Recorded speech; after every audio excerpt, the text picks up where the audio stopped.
complementar lo que quedó faltando para seguir luego a otros medicamentos de esta índole. Recuerden que tenemos dos grupos, imidazoles y triazoles. Lo que busca el triazol es mejorar algunas cosas del imidazol y que, dadas como algunas toxicidades que se presentaban con el imidazol, pues casi todos están disponibles por vía tópica, solo que el ketorolarazol además está disponible por vía oral, ¿cierto? Y que los otros medicamentos todos están disponibles para ser administrados por vía sistémica, ya sea por vía oral y o vía venosa, ¿cierto? Ese es más o menos el modus operandi de esos medicamentos y que su mecanismo de acción está relacionado con ¿qué? Con inhibir al nanosterol de metilasa, que eso finalmente hace que inhibir ¿qué? la síntesis de aldosterol, o sea, la membrana. Eso básicamente. A pesar de ese mecanismo, pues no alcanza a ser fungicidas, es que usualmente es una sustancia. A diferencia de la proteína B, que se alcanza a presentar el ojo. Bueno, muy bien. Creo que dejamos más o menos hasta ahí. Les decía que estas enzimas de los hongos, pues algunas de ellas son microsomales, no es microsoma, y también uno de los inconvenientes que tienen estos medicamentos es que también pueden inhibir con menor sensibilidad, pero pueden inhibir algunas enzimas microsomales nuestras, que va a dar pie a la presentación de algunos efectos adversos pues, como muy característicos. No necesariamente son los más frecuentes, pero sí son como los que más tienden a caracterizar. Y dentro de ellos serían efectos digamos, relacionados con inhibición en el metabolismo y por consiguiente en la síntesis de algunas hormonas en la parte sexual, en la parte adrenal, que repercuten en la parte sexual. ¿Por qué? Porque si nos vamos para la glándula suprarrenal, ustedes saben que a partir del colesterol es que se sintetizan las diferentes hormonas. Entonces tenemos la aldosterona, el cortisol y los andrógenos. Básicamente, pues esas son como los tres elementos fundamentales. Creo que está muy reciente esto porque creo que cuando entraba aquí a clases veo esos esquemas con Diego, ¿cierto? Pues, no, yo lo vi en esos días, no. No, era de la vitamina B. Era de la vitamina D. Yo vi una imagen. Finalmente, pues de todas maneras, vamos a repasar porque lo vi en clase, pues, bien. El punto es que para que se sintetice ya sea los cortisol se requiere una serie de pasos enzimáticos, ¿cierto? Para llegar a uno de esos.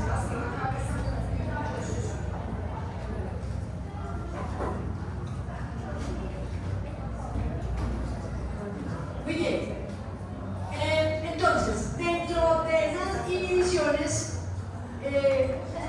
es más sensible la aldosterol de metilasa, es decir, la enzima que se encarga de producir el aldosterol en el hongo. Pero, digamos que las enzimas que hacen parte del citocromo P y que son representativamente más sensibles en el humano, son estas enzimas que están al lado derecho, la 1720 liasa, que hace parte del complejo CHP. No es muy mencionada, uno no la menciona mucho con ustedes en la práctica, pues como en el diario de las clases de farmacología, porque quizás no son los que más comúnmente se inhiben pues, por otros medicamentos. Pero aquí el ketoconazol sí lo hace, los imidazoles o los azoles tienen la capacidad de hacerlo.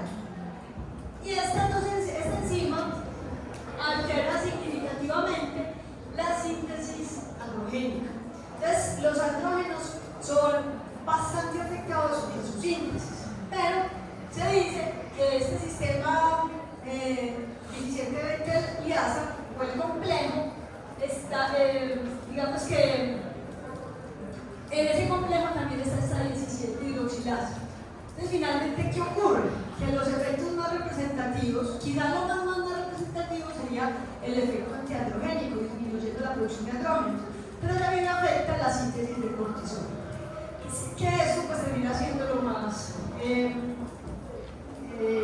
digamos, los efectos adversos desde el punto de vista endocrinológico, ¿cierto? Como más representativos, y es lo que no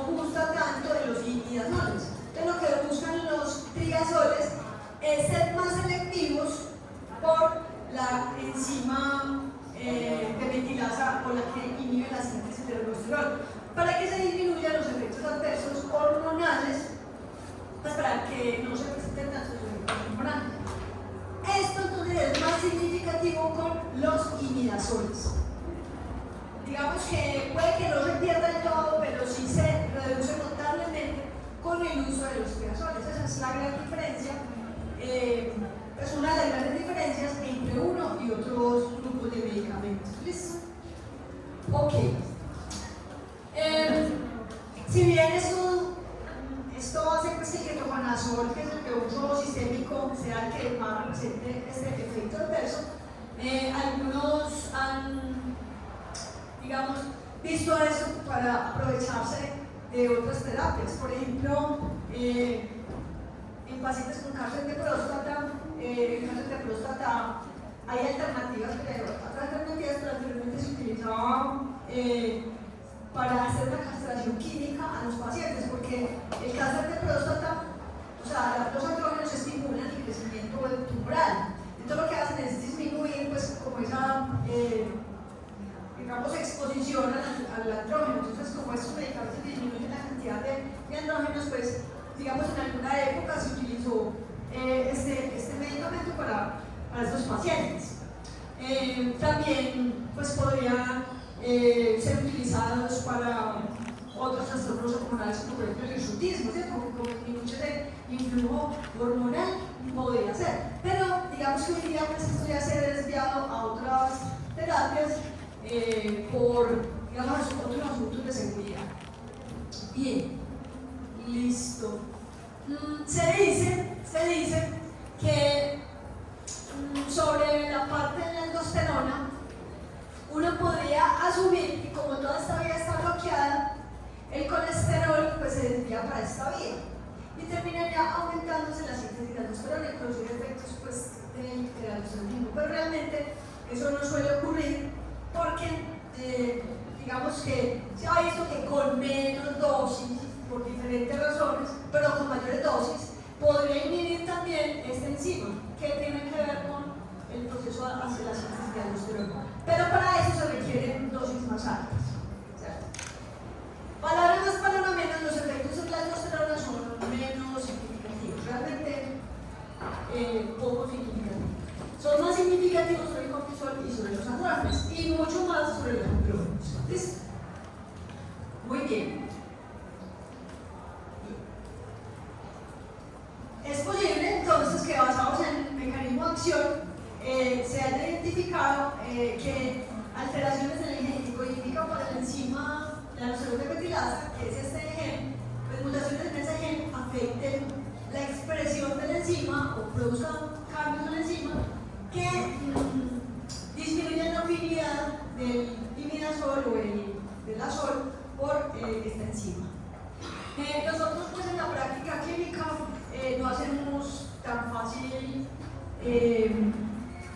como mecanismos de resistencia, ¿cierto? Como se hace con bacterias. Sí se hace cultivo, se hace sensibilidad, ¿sí? Pero como para identificar mecanismos de resistencia un poquito más, simplemente se reporta como resistencia sensible. La razón es más compleja, tiene que ser bajo estudios digamos, ensayos clínicos o estudios de investigación. Ok. Listo. Entonces, como hemos visto, los imidazoles son menos específicos, ¿cierto? Tienen menos especificidad por estas enzimas. Los triazoles, por su parte, son un poquito más específicos y entonces disminuyen esos efectos adversos hormonales. Pero hay otro elemento también muy importante, que es que al inhibir algunas, pues estamos explicando que es muy sensible a la CYP y por eso los efectos hormonales, pero no es la única CYP que inhibe. Entonces el potencial de interacciones medicamentosas que se pueden presentar con el uso de imidazoles o triazoles es importante, y es que debemos tener entonces en la cabeza ese tipo de medicamentos. Me explico. Cuando ustedes han visto farmacología 3 o 4, posiblemente haya muchas cosas que ya se les han olvidado porque es natural. Para cosas grandes sí les debe quedar. Yo me acuerdo por allá que los anticonvulsivantes, ¿cierto? Eso tiene muchas interacciones farmacológicas, anticonvulsivantes. Por ahí me acuerdo que vi de pronto unos antibióticos que tenían potencial de interacciones farmacológicas porque estimulaban o inhibían. No me acuerdo bien, pero por ahí está el asunto. Me acuerdo por allá que me hablaban de warfarina, ¿cierto? Y que la warfarina era pues por excelencia uno de los medicamentos pues, con los que había que tener mucho cuidado con el uso. Bueno, digamos que hay una serie de grupos farmacológicos en donde hay que tener bastante cuidado con eso, y este es uno de ellos, porque este es un grupo que puede inhibir CYPs y puede generar una alta probabilidad de interacciones farmacológicas. Pero enseguida voy mirando bien eso. Listo, muy bien. Entonces, vamos a empezar, digamos que eso, bueno, y otra cosa importante es que el metabolismo más lento y la vida medio más larga, creo que ya lo había dicho aquí, si lo saben. Listo, empecemos entonces un poco a mirar como las características de los diferentes grupos y para qué se usan estos medicamentos.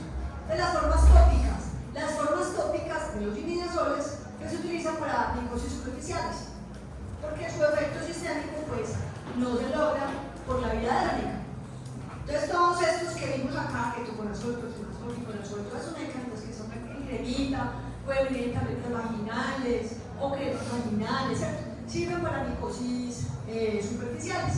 Dentro de ellas entonces estaría quelastiña, ¿cierto? Estaría la pifidiosis versicolor, ¿cierto? Como las que ya vimos y repasamos el día de ayer. Y recuerden que también les sirve para la cándida, pero la versión superficial de esa cándida, por eso separo cándida en ese espacio. Entonces, por ejemplo, una paciente que tiene una cándida superficial, una candidiasis vaginal, usted tranquilamente puede prescribirle unas tabletas vaginales, unos óvulos o una crema vaginal de clotrimazol, por ejemplo. Eso ya depende de que cada una de estas presentaciones tenga, o de estos medicamentos tenga la presentación para administración vaginal, ¿cierto? Por ejemplo, pues eso ya lo van a ir aprendiendo. Por ejemplo, tabletas vaginales de ketoconazol no tenemos. Pero ya eso son como detalles muy puntuales. El punto es que sepan que esos medicamentos de su presentación tópica sirve para manifestaciones tópicas de la enfermedad. Y eso incluye la cándida. ¿Listo? Ya si es ketoconazol, clotrimazol, miconazol, ya van a ir aprendiendo como las especificaciones al respecto con el tiempo. Estamos aprendiendo como lograr, ¿cierto? Ok. Hay una cosa muy importante que no mencioné ayer, y es que la dermatitis seborreica no se la dieron de pronto con algunos profesores. Acá, pues, la dermatitis seborreica. Sí. Bueno, pitirosporum oval, ¿cierto? Digamos que esa es una manifestación, la caspa puede ser manifestación también de una, digamos, de una micosis y que puede ser manejada tópicamente. Hay una presentación, por ejemplo, podría ser cualquiera de estas, ¿cierto? Pero como les digo, depende mucho de la presentación que está disponible. Entonces, la única presentación que hay en champú, por ejemplo, para eso es el ketoconazol, pero es por, digamos, por las evidencias, por todo el uso. Pero lo importante es que tengamos en cuenta que este grupo de medicamentos sirve para las presentaciones tópicas. Que ya pues el punto específico ya depende de la presentación a la que está destinada. Bien, entonces tenemos estas presentaciones. Aquí creo que el champú de ketoconazol, aquí tenemos una cremita de miconazol y unas presentaciones mundiales. Ahora, el uso sistémico del imidazol, que su único representante es el ketoconazol. Entonces, digamos que hoy día la FDA dice, vea, por los efectos adversos, pues si usted tiene otras terapias, mejor utilice las otras. Si no tiene otras terapias, pues use el ketoconazol, ¿cierto? Entonces casi que va delegando el uso del ketoconazol a morir, pero esa muerte ha sido muy lenta y todavía sigue muy vivo, ¿cierto? Entonces todavía utilizamos ketoconazol. ¿Para qué sirve el ketoconazol sistémicamente? Sigue sirviendo para las micosis superficiales. A veces el paciente por vía térmica no le es suficiente, entonces hay que darle una terapia sistémica. Los mismos, ¿cierto? La cándida, la astilla, la pifidiosis versicolor, sigue siendo igual. Me sirve para micosis subcutáneas, esporomicosis, colponostomicosis, ¿cierto? Las que ustedes ya se saben, pues así, a ojos cerrados. Y para las micosis sistémicas, siempre y cuando las micosis sistémicas no tengan compromiso del sistema nervioso central. ¿Por qué? Porque el ketoconazol pasa mal, no tiene muy buenas concentraciones en el sistema nervioso central. Entonces, por eso es como la recomendación. Ejemplos de micosis sistémicas, una blastomicosis, por ejemplo. Esa blastomicosis se da mucho en Estados Unidos, Canadá, pero digamos que diagnosticamos una blastomicosis. ¿Por dónde entra la blastomisis? ¿Cómo estamos para microbiología? Por vía respiratoria, por vía respiratoria. Y entonces produce síntomas respiratorios, pero puede absorberse sistémicamente y producir manifestaciones dermatológicas, puede producir manifestaciones óseas, manifestaciones sistémicas o incluso el sistema nervioso central no es tan común, pero puede ocurrir. Lo más común es la parte pulmonar y dermatológica. Entonces digamos que podría ser una alternativa para esos pacientes el uso de este medicamento. Pero como les digo, no es el tratamiento de elección, ¿cierto? No es el tratamiento de elección, pero es eficaz en ese tipo de infecciones sistémicas. Ok. Pues desde el punto de vista cinético, hay cosas que tengo que ir adelantando acá para poder entender. Entonces, desde el punto de vista cinético, no tiene muy buen paso el sistema nervioso central. Y también su metabolismo es casi todo que hepático. En el hígado, se metaboliza en el hígado y la porción que quedó sin metabolizarse o la porción que se metabolizó, casi todo se elimina por heces. Es decir, el riñón tiene despreciables concentraciones de este medicamento. Por consiguiente, pues no va a ser útil en infecciones que tengan, pues, en infecciones fúngicas de las que acabo de mencionar, que pues su principal foco sea el riñón, listo, la vía urinaria. Y finalmente, en los pacientes que sean inmunocomprometidos, pues no es el medicamento más ideal. Por eso no se utiliza en micosis oportunistas. Y recuerden que la cándida la vemos separada por lo superficial, ¿cierto? Entonces, pues tengan en cuenta ese detalle.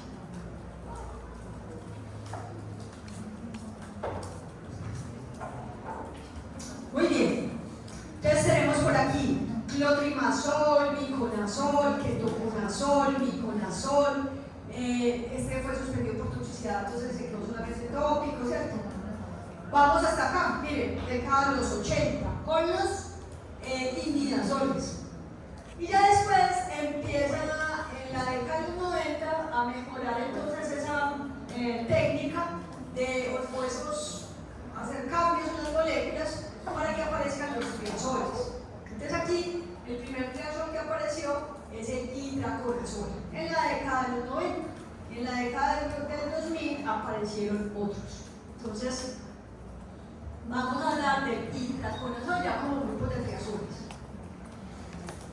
Entonces este itraconazol ya les decía que ya como es triazol ya puede tener presentaciones orales o parenterales, ¿cierto? Este se parece mucho en la parte cinética al ketoconazol, porque una vez se absorbe, su paso al sistema nervioso central es también limitadito. Entonces, casi que dadas las características de cubrimiento pues, y su perfil y su seguridad que es mejor que los otros medicamentos, este es el que termina reemplazando al ketoconazol en la mayoría de las indicaciones, ¿está claro? Entonces, vuelvo al blastomisis. El paciente tiene una blastomicosis, ¿cierto? Pulmonar o dermatológica, las dos, pero realmente es una micosis sistémica. Y ahí el tratamiento de elección sería más bien, entre los dos, el itraconazol. ¿Está claro eso? Ok, esa sería pues como entonces la situación. En muchas de estas, las superficiales, las subcutáneas y las sistémicas, digamos que tienen un perfil muy bueno. ¿Vale? Digamos que es bastante utilizado cuando se requiere terapia sistémica. cuando se requiere una terapia tópica, no, porque esos medicamentos no vienen por vía tópica.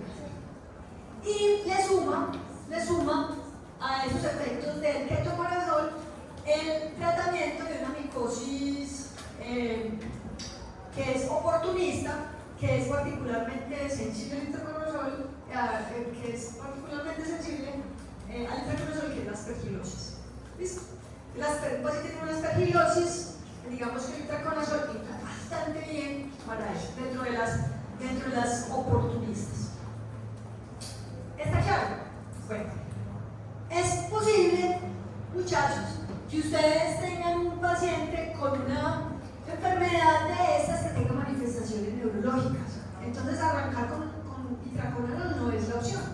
Ustedes empiezan con un medicamento X, por ejemplo, que hasta lo que hemos visto, ¿con qué medicamento podemos empezar? Una infección sistémica, diseminada, muy grave, con anfotericina B. ¿Pero qué problema tiene la anfotericina B? Tóxico. La toxicidad, y se da más que todo cuando ¿qué? Tóxico. Para las pacientes renal con daño renal. Exacto. Pero se va acumulando ese riesgo, ¿cierto? O sea, entre más tiempo voy acumulando la dosis, el riesgo se va dando más. Entonces llega un punto en el cual pues yo tengo que ir pensando, el paciente se está mejorando de su micosis, pues yo ya tengo que ir, y a veces los tratamientos de algunas micosis requieren bastante tiempo. Entonces una opción es que cuando el paciente ya esté mejorado de algunas micosis y no requiere tratamiento con el sistema nervioso central, se puede continuar con itraconazol. ¿Listo? Ok. Este es el medicamento. El otro, que hace parte de los triazoles y que es bastante utilizado, mejor dicho, usted va a ser uno de las armas que ustedes más utilicen como antimicóticos, es el fluconazol. Entonces el fluconazol también está pues por vía oral, por vía parenteral, ya ustedes lo saben. Este mejora el paso al sistema nervioso central. Esa es una diferencia pues bastante importante. Este sí tiene un paso al sistema nervioso central. Este tiene muy buenas concentraciones en orina.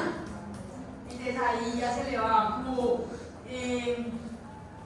digamos, complementando el panorama del tratamiento de las micosis. Y aunque es útil para ciertas infecciones de las cuales ya voy a mencionar, donde parece tener su nicho más fuerte, ¿cierto? Ser mucho más,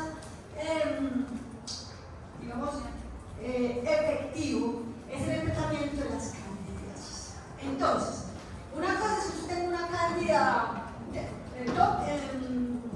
superficial y decir un tratamiento tópico, ¿cierto? Tópico, incluyendo pues las vaginales, el champú, lo que sea. Eso es una historia. Pero otra historia es cuando usted decide iniciar un tratamiento sistémico, porque el paciente tendrá que una candidiasis, una esofagitis, una infección urinaria por cándida, lo que sea. Cuando usted necesita un tratamiento sistémico para cándida, el tratamiento del norte es el fluconazol. Ahí no se desvía. Que a los otros le pueden servir, sí, pero ese es el medicamento de elección. ¿Está claro? Una mujer tiene una candidiasis vaginal. Empezó con clotrimazol tópico, pero la paciente no respondió por la razón que sea, no sé cuál sea la razón. Usted decide iniciar terapia sistémica. Ahí el norte es fluconazol. Eso le debe quedar así súper rayado en la cabeza. Ese es el tratamiento de elección. Ahora, el fluconazol también me va a servir para micosis superficiales y subcutáneas. Es decir, yo puedo utilizar el que acabamos de leer, itraconazol o fluconazol, para estas infecciones. Digamos que ahí pues ya se marcará pues como otras situaciones diferentes de la eficacia, pero se puede utilizar cualquiera de los dos. ¿Listo? Cualquiera de los dos. Listo. Vámonos para las micosis sistémicas. En estas, digamos que se hay más problemitas, pues más problemitas con respecto a la indicación. El fluconazol le puede servir para una micosis sistémica, ¿cierto? Pero no para todas. Entonces, por ejemplo, histoplasma y blastomisis, no. Entonces volvemos al caso, pues, me quedé con blastomisis, pues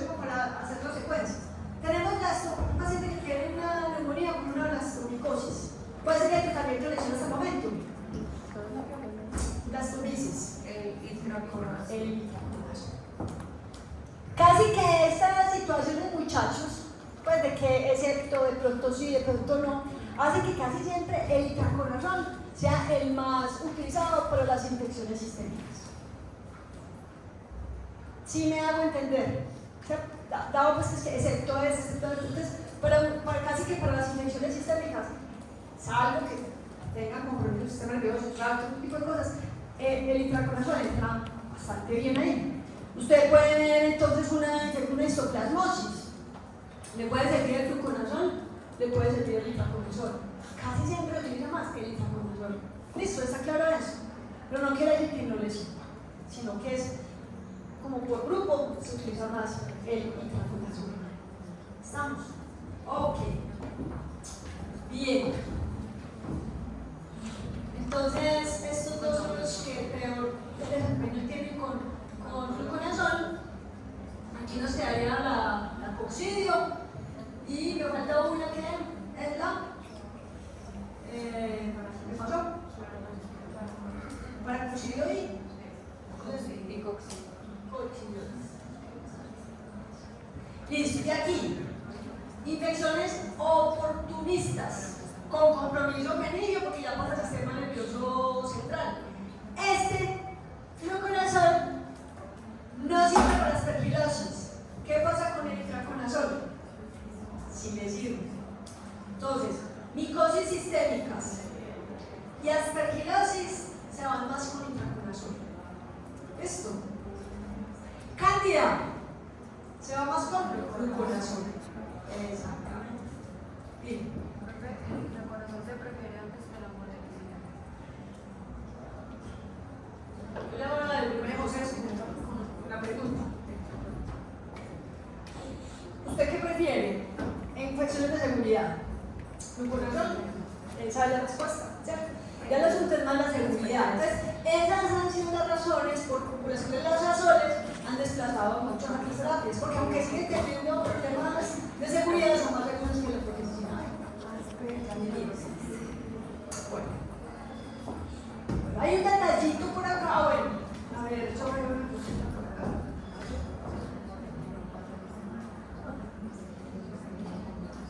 Listo.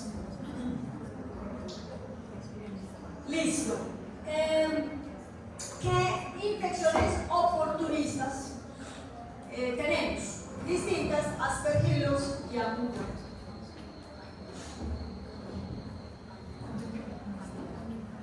¿Qué infecciones oportunistas tenemos? Diferentes aspergilos y amutas. Cálida y qué? Criptococo. En esas entra muy bien el fluconazol. Para aspergilos. Recuerden que el mucormicosis es muy resistente a los tratamientos. Y hasta el momento con que hemos tratado el mucormicosis.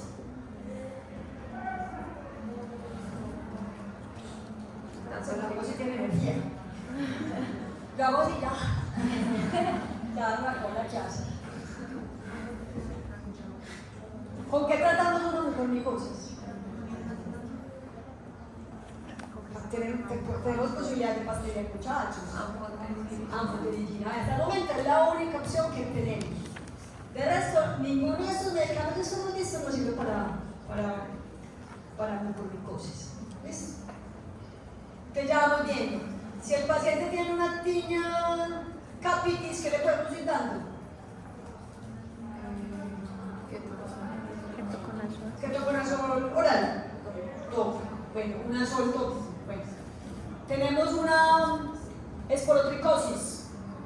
Entonces, primero, ¿qué es una esporotricosis? ¿Qué tipo de micosis es? Subcutánea. Entonces, ¿qué le podemos dar? Podemos dar itraconazol o fluconazol o ketoconazol, siendo el ketoconazol pues como la opción menos, la menos asequible, ¿cierto? Listo. Tengo una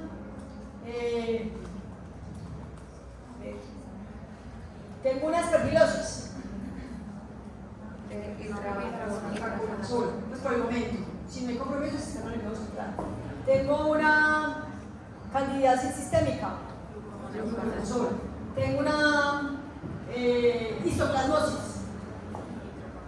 Itraconazol. Exactamente. Así es como ustedes van a ir eligiendo como las estrategias farmacológicas. De hecho, con los días ya las dicen, pero es como para que tengan el presente de eso.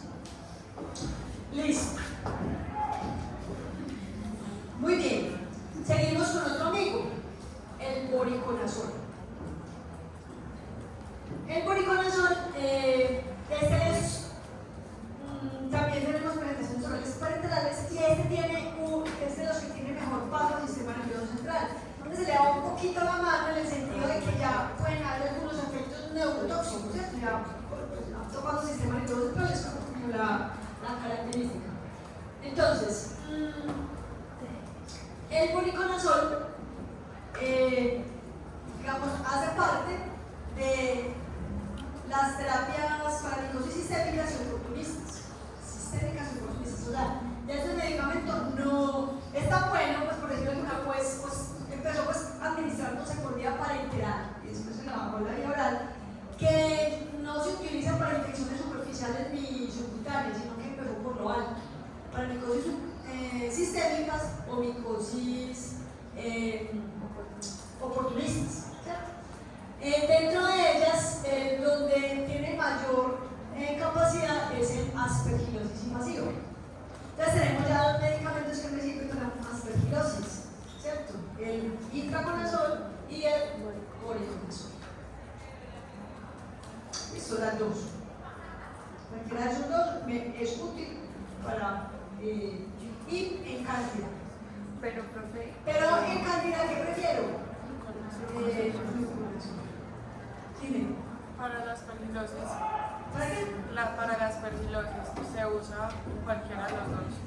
O si es sistema nervioso, se usa Eso es. O sea, es una situación invasiva donde usted cree que también está comprometido el sistema nervioso central, ahí sí le tiene que meter con voriconazol porque ahí tiene que paso el sistema nervioso central. Pero si no tiene compromiso con el sistema nervioso central, se puede quedar con itraconazol. Sí. Y vea, a pesar de que dije sistémicas y oportunistas, vea. Mucormicosis, que es oportunista, no. O sea, hasta el momento los azoles que hemos visto no tienen como eficacia en el tratamiento de esta micosis. Es uno de los más difíciles de tratar.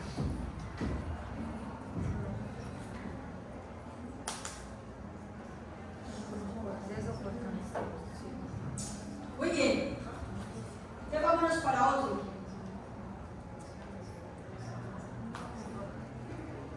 Isavuconazol. El isavuconazol, digamos que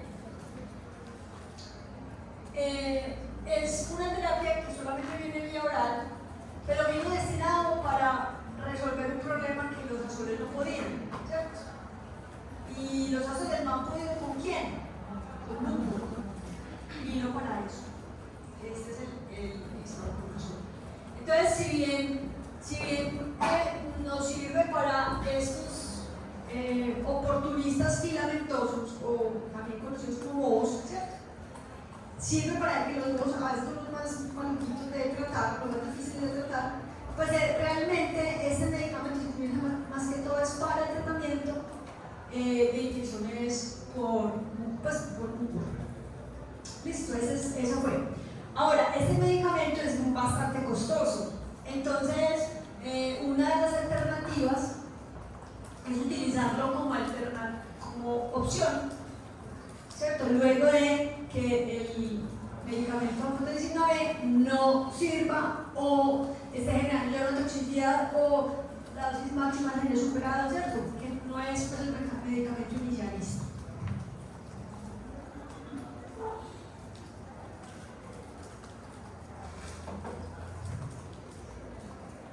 Listo, y el posaconazol es otro que también está disponible, también pues su finalidad es tratar de sus mucorales, entonces isavuconazol y posaconazol sirve para mucoral. Lo que pasa es que está activo pero se utiliza menos, es más apetecido el isavuconazol. Listo. Entonces aquí tenemos los azoles más representativos. Y vamos a mirar algunas características cinéticas y de efectos adversos para compararlos entre ellos. Muy importante. El ketoconazol, cuando lo damos por vía oral, la absorción se puede afectar. Y lo mismo el itraconazol. Cuando lo damos por vía oral, se puede afectar su absorción. Y si se afecta su absorción, se altera las concentraciones plasmáticas. Y si se alteran las concentraciones plasmáticas, se altera su eficacia. Entonces, una falta de eficacia puede ser, digamos, algunos problemas relacionados con la absorción. Entonces, los antiagitados, ranitidina, pomodina, esos que pues, hoy día casi no se usan porque se generó una alerta pues, por los excipientes. En este momento no son un problema, pero pueden serlo. Pueden afectar la absorción del ketoconazol. ¿Listo? Y lo mismo las cápsulas de itraconazol. Entonces, en ese sentido, tener cuidado pues, como con los problemas de absorción. Listo. Aquí es como para mostrarles que el ketoconazol pues, quizá tiene una vida media más corta comparado con estos otros medicamentos, que es la característica de los triazoles. Listo. El ketoconazol, les decía, tiene una muy importante eliminación hepática, casi que todo es por el hígado y por heces, ¿cierto? El itraconazol sigue siendo muy, muy importante, su eliminación también hepática y vía biliar, pues y por heces. Sin embargo, por aquí hay unos asterisquitos. Independientemente de cuál sea la vía de eliminación, estos medicamentos tienen un excipiente que se llama cicloestrina. Y la cicloestrina sí se elimina de una forma muy importante por vía renal. Entonces podría producir disfunción, pues, es decir, no se debe utilizar en disfunción renal. Entonces estos medicamentos, voriconazol, fluconazol e itraconazol, tienen cicloestrina. No así el fluconazol. Y no así el isavuconazol. Entonces, en pacientes, por ejemplo, con enfermedad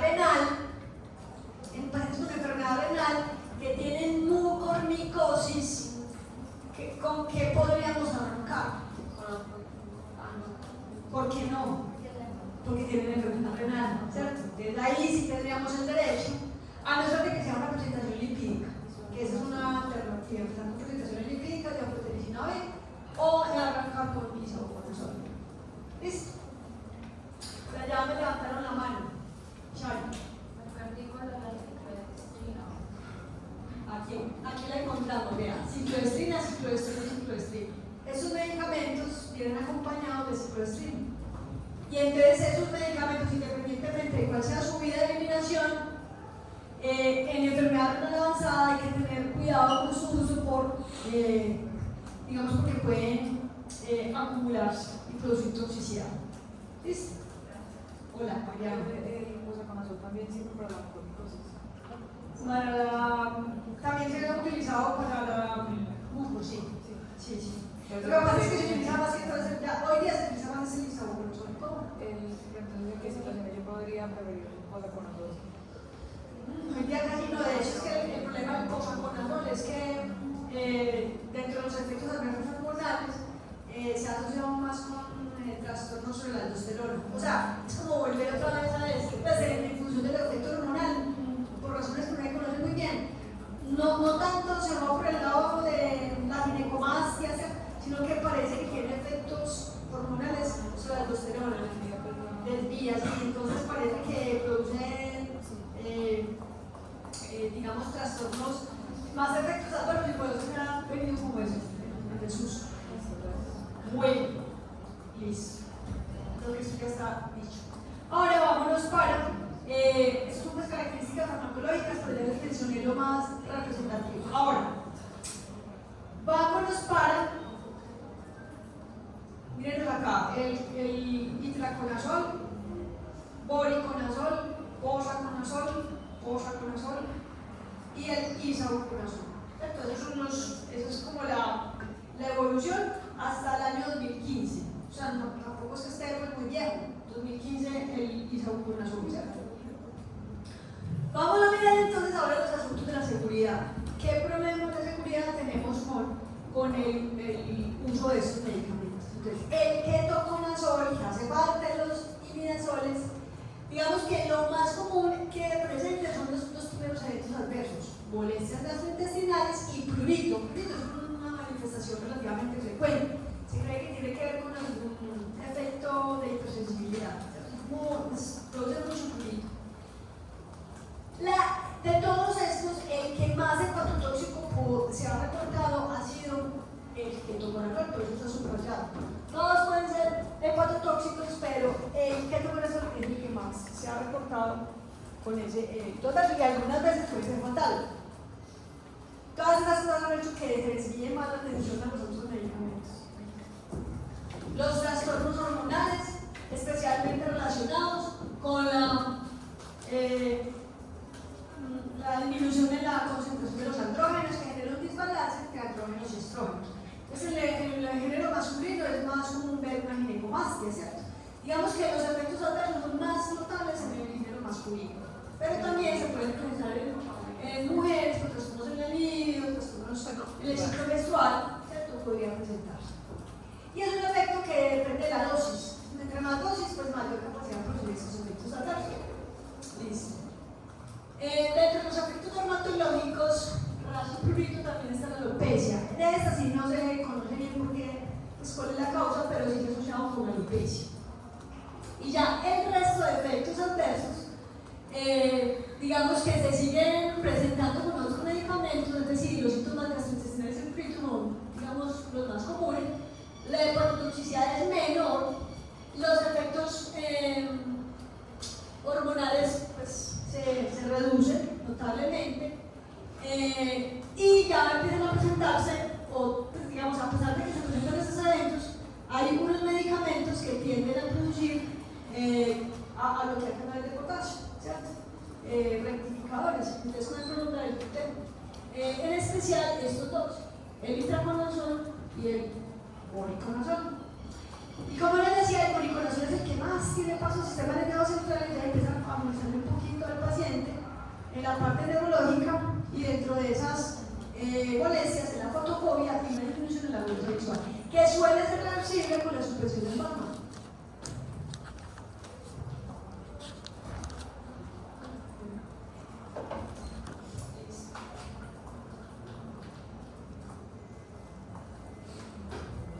Bueno, muchachos, eso es pues como las cosas que debemos tener en cuenta con el uso de estos medicamentos. Hay una pregunta por ahí capciosa. A ver qué tanto han estudiado. Un paciente que recibe voriconazol presenta una arritmia cardíaca, una taquiarritmia de origen ventricular. Falso o verdadero. La medarona sería útil. ¿Por qué? ¿Por qué? No, pero sirve o no sirve. ¿Me serviría para este caso o no? Alejandra, ¿por qué no? Porque prolonga el QT y el mecanismo es prolongar el QT. Ok. Listo. Y el otro problema que tienen estos medicamentos es las interacciones farmacológicas, ¿cierto? Entonces, las interacciones farmacológicas son más marcadas con los primeros, ¿cierto? Con el voriconazol. Es quizá el medicamento que tiene más fortaleza en esas interacciones. Pero no solamente tiene las citocromos 17-20 días a la que está por allá en la glándula suprarrenal, sino que tiene también la capacidad de inhibir otras isoenzimas, entre las cuales muy importantes está la 13-4 y la 12-9 y 12-19. Es decir, que no solamente pueden tener interacciones farmacológicas estas hormonales, sino con otros medicamentos que ustedes ya conocen, que son bastante metabolizados por los genes. Listo. Digamos que como norma no es que tengo que preguntarle a cada uno pues a qué inhibir, pero sí que tengan en cuenta que esa potencial de inhibición se presenta con algunos de estos medicamentos y que posiblemente sea mucho más fuerte con el uso de el ketoconazol, y se mantiene también con estos medicamentos. Y también tiene la capacidad de inhibir a la glicoproteína B. O sea que tiene un gran potencial de interacción de farmacológicas.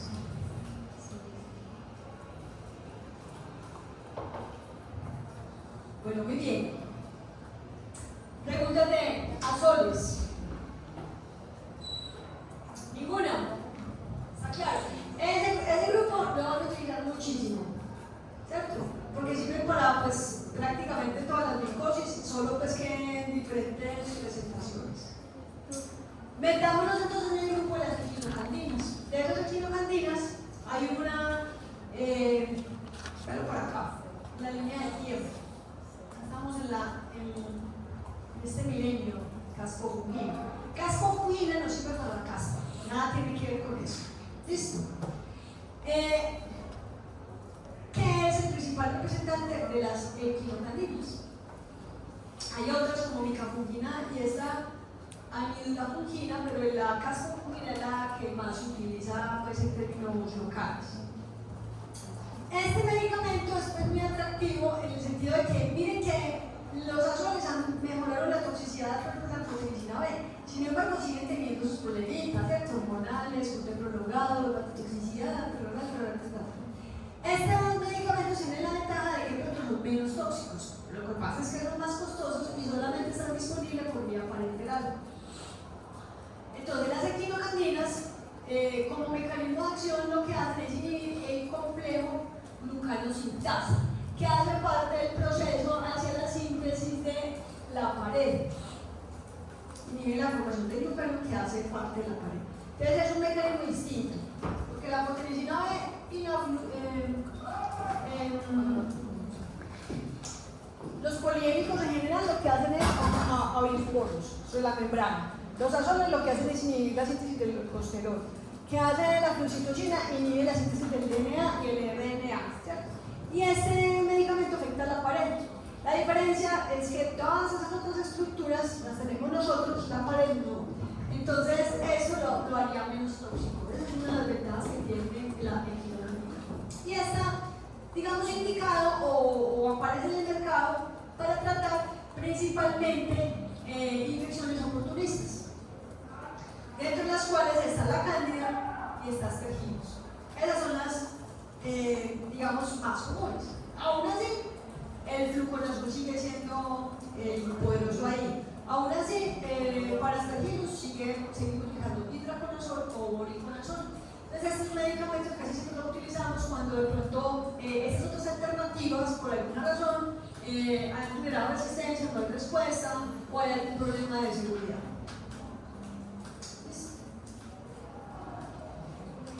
Entonces, son muy hidrosolubles y esto hace que su administración sea parenteral, una vez al día, su paso al sistema nervioso central es lento y digamos que desde el punto de vista metabólico no hay mucho problema, se mecaniza por los 3 a 4 como muchos medicamentos, no inhiben ni inducen la CYP y digamos que las reacciones adversas están más asociadas con algún efecto irritante o hipersensibilidad local, pero en general es una terapia muy segura. Como su administración es parenteral, es más para uso hospitalario.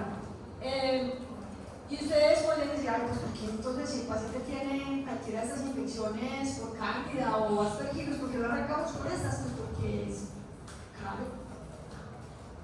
Así de sencillo. Entonces, sus medicamentos son utilizados como alternativas. Cuando no hay respuesta, con las otras terapias. ¿Listo?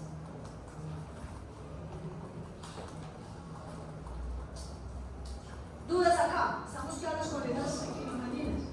Esa la utilizan de pronto, ¿sabe quién mucho? Los hematólogos. Porque los hematólogos tienen mucho que ver con enfermedades neoplásicas, leucemias, mielomas.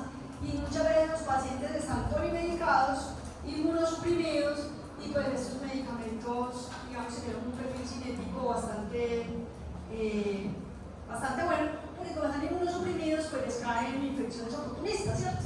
Entonces, para evitar que el paciente tenga la enfermedad renal por la proteína B o por otros trastornos pronunciados. Bueno, muy bien. Aquí hacemos un pequeño pareo, vamos a seguir con las alilaminas, pero vamos a hacer un repasito de algunas cositas que siempre alguna cosa se me olvida. Entonces me puse a hacer como la lista de chequeo de algunos elementos importantes que no se me hayan pasado.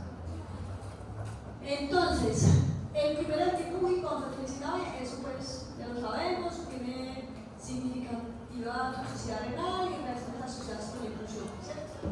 La flucitocina es activo contra candida y criptococo, pero lo utilizamos hoy día ¿para qué? Para acompañar el tratamiento de quién? Anfotericina B principalmente para criptococo. Esa es. Listo. La primera generación de azoles, incluyendo fluconazol y traconazol, que son triazoles, aparecieron en la época de los 90. Debido a las interacciones con la CLP450, tienen muchas interacciones farmacológicas, que también chuleaba. Las formulaciones lipídicas de anfotericina B se introducen en los 90 para mantener una actividad pues, amplia con menos toxicidad. ¿Desde qué punto de vista? Renal, ¿cierto? Las equinocandinas ya en el 2000 ofrecen una excelente actividad contra cándida. Sin embargo, bueno, empezó con cándida, pero ya también se utiliza para aspergillosis.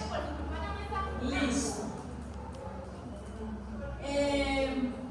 Y estos otros últimos medicamentos pues, son útiles para hongos filamentosos y pues el ejemplo más claro es el cubrimiento de isavuconazol para mucho. Listo.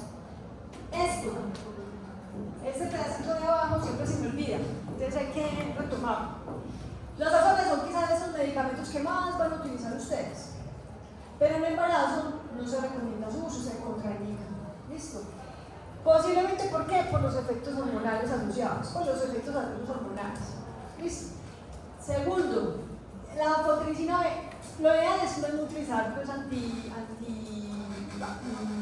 antimicrobianos, ¿cierto? Pero en infecciones de pronto que requieran el tratamiento de un antifúngico sistémico, la anfotericina B ha mostrado ser la más segura para el feto. Obviamente es muy tóxica para la mamá, pero es como la más segura para el feto. Entonces ese es el pedazo que me había quedado faltando. Listo. Me quedan faltando las avilaminas y un grupito que se conoce que vendía ahí pues como otros. Listo. Este también va a tener mucho combate para ustedes, van a utilizarlo muchísimo.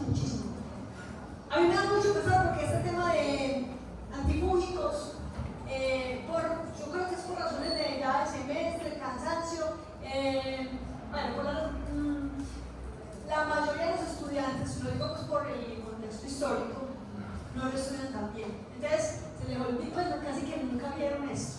Ojalá pues que ustedes sean la excepción, porque la verdad es que son muy importantes. Dentro de estos avilaminas tenemos dos representantes, pero el prototipo de este grupo se llama la terminafina.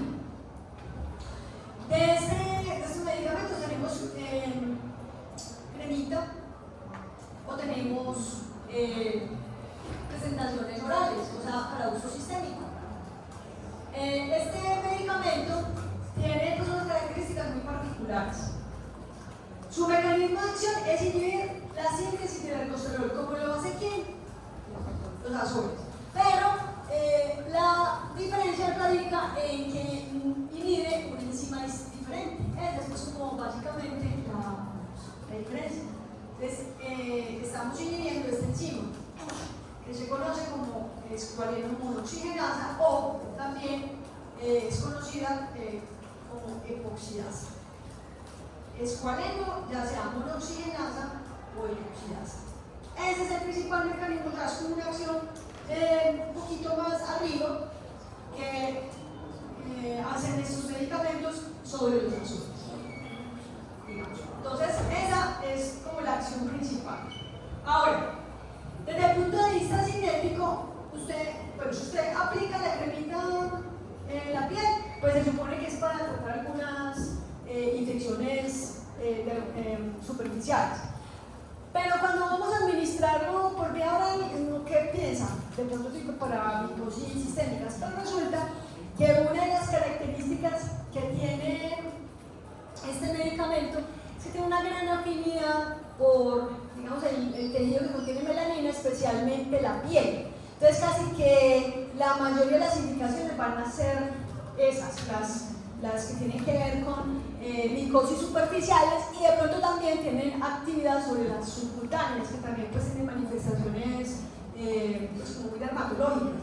Pero y lo que son micosis sistémicas, oportunistas, de forma pues general, no son como la razón de ser. Listo, esa es pues como la idea con estos medicamentos. Entonces, donde tiene mayor eficacia es para los dermatofitos, o sea, para las tiñas. Y algunos estudios sugieren, bueno, antes de decir qué dicen los estudios, para tiñas, entonces, ¿qué tenemos?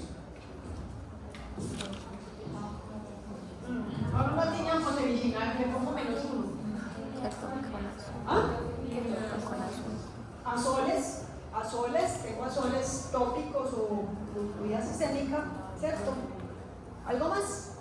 Por el momento.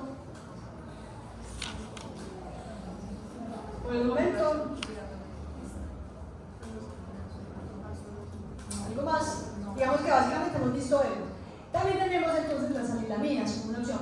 Ahora, los estudios han mostrado que la resistencia de las tiñas a estos antimicóticos es menor con el uso de las anilaminas, es decir, al ser más efectivas las anilaminas para el tratamiento de tiñas. Para cándida son muy regulares. Tirando. Listo, cambia superficial. Ya habíamos dicho que no sirve para la micosis sistémica ni oportunistas, pero viendo la cándida de una forma separada, una forma superficial, son muy regulares. ¿Listo? Ok. Y finalmente, pues puede ser utilizado para microsis subcutáneas. Hasta ahí pasa pues como el efecto. Ok. Entonces, como les decía, su capacidad de distribuirse a piel, cabello, uñas y pues digamos tejido adiposo, que me explico un poquito, pues como su también subcutáneo, es como la marca, por eso es que sirve para este tipo de enfermedades. Vida media, más bien, pues digamos que permite la administración una vez al día y también tiene problemas de interacciones farmacológicas, pero no con isoenzimas, pero esa 429 que quizás son más problemáticas, ¿cierto? Esa es más como la neuropsiquiatría, de pronto sí puede tener más problemas. Bien, ¿qué más les digo de esto? Entonces, ustedes pueden tener una infección por hongos en donde ustedes tienen la duda de que es cándida o es una tiña en la piel. Lo ideal es hacer un KOH, ¿cierto? Un cultivo y identificar qué tipo de micosis es, porque basados en eso el tratamiento será más eficaz. Pero a veces pasa que usted utiliza el tratamiento empírico o probabilístico. Si usted no sabe si es una tiña o una cándida, ¿con cuál sería más fácil? Con Las sobres de pronto sería más fácil. Pero si usted sabe que es una tiña, de pronto pues este sería más eficaz. No quiere decir que la sobre no le sirva, ¿cierto? Listo. La mayoría de las veces con esos medicamentos son relativamente seguros, tópicamente pues sus efectos son locales, pero sistémicamente digamos que se han presentado algunas reacciones de hipersensibilidad que no son las más frecuentes, las serias están pues incluso más bajo que las mismas penicilinas naturales, pero digamos que siempre está esa opción. Ahí yo tuve que quitar unas imágenes porque me ponía muy pesado, pues ahí les dije ayer que les borré algunas imágenes, pero básicamente la de un paciente con una respuesta es, sí les apareció ahí, después no la puedo ver, listo, pueden ser necrolisis epidérmicas tóxicas, por ejemplo, pueden ser Steven Johnson, son más de tipo tardío, no son reacciones anafilácticas como tal, sino que suelen ser más de tipo tardío. Entonces, ¿cuál será lo que pensé que había sido eso? De pronto con una mucormicosis que doble. Ok. Bien. Entonces esa es una de esos efectos adversos gastrointestinales. ¿Cierto? La hepatotoxicidad puede presentarse, pero es mucho menos frecuente que con el ketoconazol, y también puede haber una disminución en la serie de neutrófilos y glóbulos rojos. Todas estas están más asociadas con reacciones pues, como por hipersensibilidad, o sea, son como idiosincráticas, más bien, ¿cierto? Entonces, no es que sea muy común, Usualmente son seguras, pero pueden presentarse sus efectos adversos. Listo. Por aquí ustedes pueden empezar a hablar un poquito de la onicomicosis. O pues algo como les planteaba ahorita. El 90% de las onicomicosis son por tiñas, casi el 10% es por cándida. Entonces un porcentaje importante de los pacientes pues, va a recibir ya sea alidaminas como la terpinafina o podría recibir azoles, ¿cierto? Para el tratamiento de estas tiñas. Ya entendimos pues que si hacemos un cultivo y identificamos pues si es una tiña o una cándida, de pronto por aquel tipo de tratamiento lo vamos a afinar más. Listo. Los tratamientos de onicomicosis se demoran más porque ustedes saben que la uña es menos irrigada, el medicamento le cuesta más llegar hasta allá y no es lo mismo una uña de la mano que una uña del pie. Las uñas de los pies tienden a ser más gruesas. Entonces, usualmente los tratamientos de las uñas de las manos pueden tardar entre 3 a 6 meses y las de los pies pueden tardar entre 6 meses a un año. ¿Por qué les digo esto? Porque entonces tenemos tiempos largos de tratamiento a veces orales, lo que seguramente habrá que considerar monitorizar los efectos adversos. Bueno, y ya finalmente veamos entonces el grupo de los otros.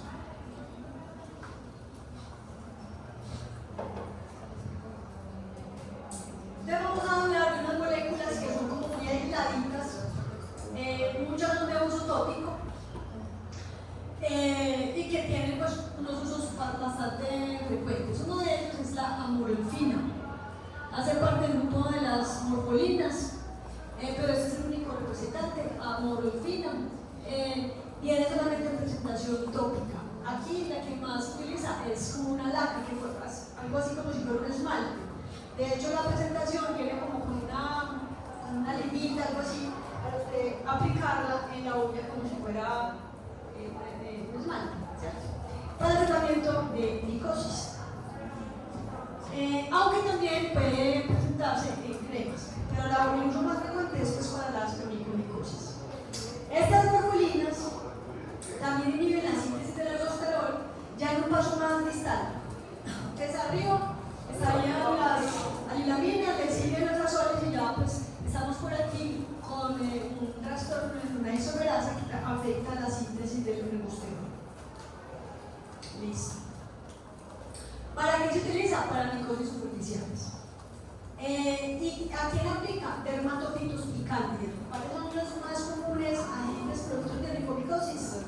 Los dos, exactamente. Entonces digamos que esa es la finalidad, aunque como les digo también hay cremitas, es más difícil conseguirlas, pero también hay cremitas y también podría servir para otras lesiones superficiales, pero realmente su uso más común es para las onicomicosis. Pero entonces, miren, limar la uña, limpiar y aplicar. Perfecto, estamos con el. Ahora, no todos los pacientes serán candidatos para recibir terapia tópica para la onicomicosis, porque no todos van a responder a esos tratamientos locales. Tiene que cumplirse mínimamente unos criterios o sí, unos básicos. Entonces, usted puede utilizar medicaciones tópicas siempre y cuando se cumplan estos elementos. Que la uña esté comprometida en menos del 50%. Que no haya lesiones amarillas. ¿Esta uña cómo está comprometida? Más del 50%, ¿cierto? Las lesiones amarillas de acá.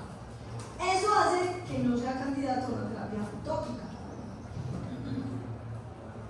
Listo. Que no tenga signos de onicolisis ni compromiso de la matriz. La matriz es como la parte basal, ¿cierto? De la uña. Entonces, este paciente tiene compromiso de la matriz y este otro tiene sí manifestaciones de onicolisis. Ninguna de estas es lesiones amarillas, ¿cierto? Tiene onicolisis. O sea, ninguno de estos pacientes es candidato para el tratamiento tópico de una onicomicosis. Entonces ahí hay dos opciones. Una, si es una sola uña, puede retirar la uña, ¿cierto? y darle tratamiento antimicótico, o dos, no quiero poder retirar la uña, es dar tratamiento antimicótico sistémico. ¿Está claro? Si el paciente tiene el compromiso de una sola uña y no cumple con ninguna, pues no tiene ninguna de estas características, usted podría ser candidato a una terapia tópica. Dentro de las cuales estaría ¿cuál? La apolepina. Dentro de las cuales estaría pues ¿cuál? Hay algunos azoles que vienen en presentaciones tópicas para eso. De lo contrario, yo podría administrar tratamiento sistémico. Hay otro medicamento de uso tópico que se llama ciclopirox. Ese medicamento tiene una acción muy inespecífica porque se une a cargas positivas, especialmente trivalentes. Entonces, básicamente, si tengo una enzima que tenga un hierro, usted la va a inhibir. Entonces, su efecto es muy inespecífico porque su acción es sobre cationes. Se une, los crea y produce disfunción.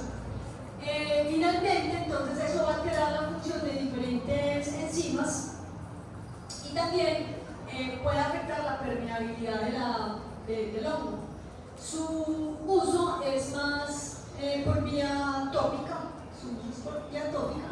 y tenemos también presentaciones en laca, que es la que se presenta acá, o también hay presentaciones para aplicar en la piel.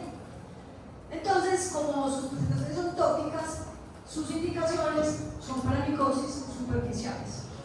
Y si es para la uña, debe cubrir mínimamente pues, alguna de los agentes. Mínimamente debe cubrir el más común, ¿cierto? Que es el dermatopito. También tiene cubrimiento de cándida, es decir, que me tiene buen cubrimiento para el trastorno de la uña. Pero también me sirve para malacesia fúrfura, o sea que una pitidiasis versicolor podría ser tratada con una sol, ¿cierto? Una terpinafina o una presentación tópica de ciclopirox. El problema de la malacesia fúrfura es que uno le aplica el tratamiento o el paciente se lo toma y mata el hongo, pero la lesión como estética no se altera. Es decir, ya hay que hacerle otras cosas para mejorar el color de la piel a estos pacientes. ¿Estamos claros, muchachos? ¿Hay alguna duda? Bueno, por aquí tenemos algunos ejemplos. Tenemos un paciente con una balanitis por cándida. ¿Qué tratamiento le recomendamos? Fluconazol. La cándida es una enfermedad de transmisión sexual. Puede ser, pero no es una enfermedad de transmisión. Pero no se considera una enfermedad de transmisión sexual. A veces hay pacientes que tienen infecciones de repetición y requieren que la pareja sea tratada, pero no es considerada una enfermedad de transmisión sexual. Listo. Entonces a ese paciente se le hace tratamiento con fluconazol y sale muy bien. Esa es la lesión típica de la cándida vulvovaginal, un flujo amarillo, produce mucha inflamación, mucho prurito, ¿cierto? Esas son buenas características. Esta, cándida, tratamientos posibles.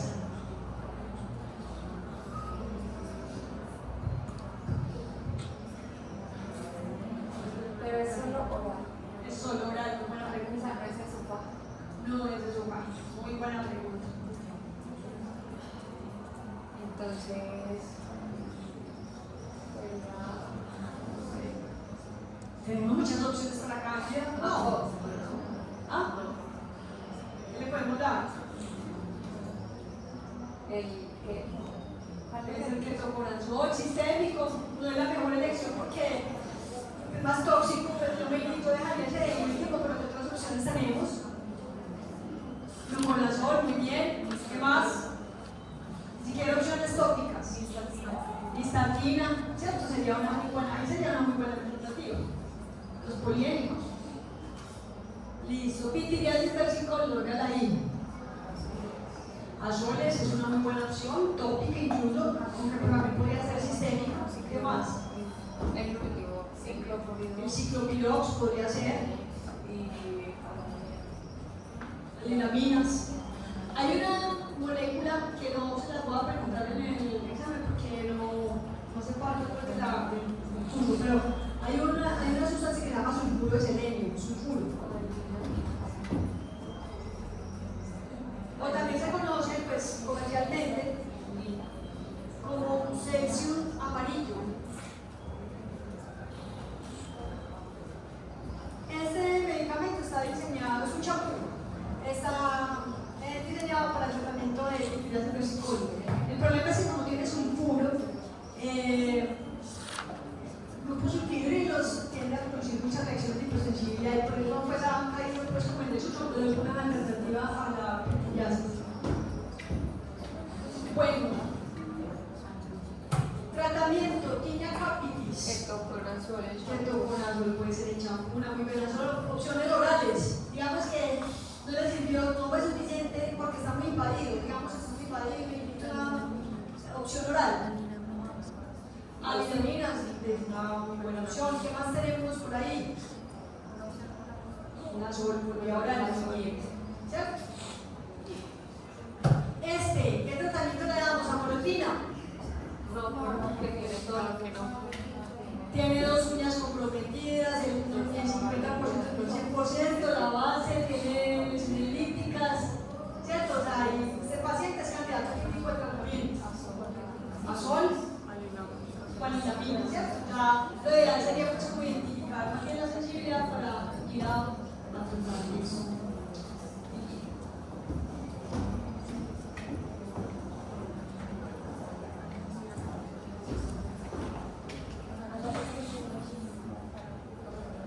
Lo mismo pues por aquí mantiña, ¿cierto?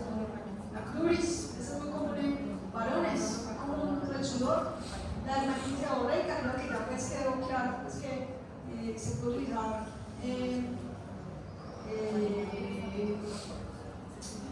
ketoconazol. Mucormicosis. Entonces, ¿qué tratamiento le damos a este paciente? Se parece que se muere en la probabilidad es muy alta. ¿Qué opciones tenemos? Apoteosina B. Apoteosina B.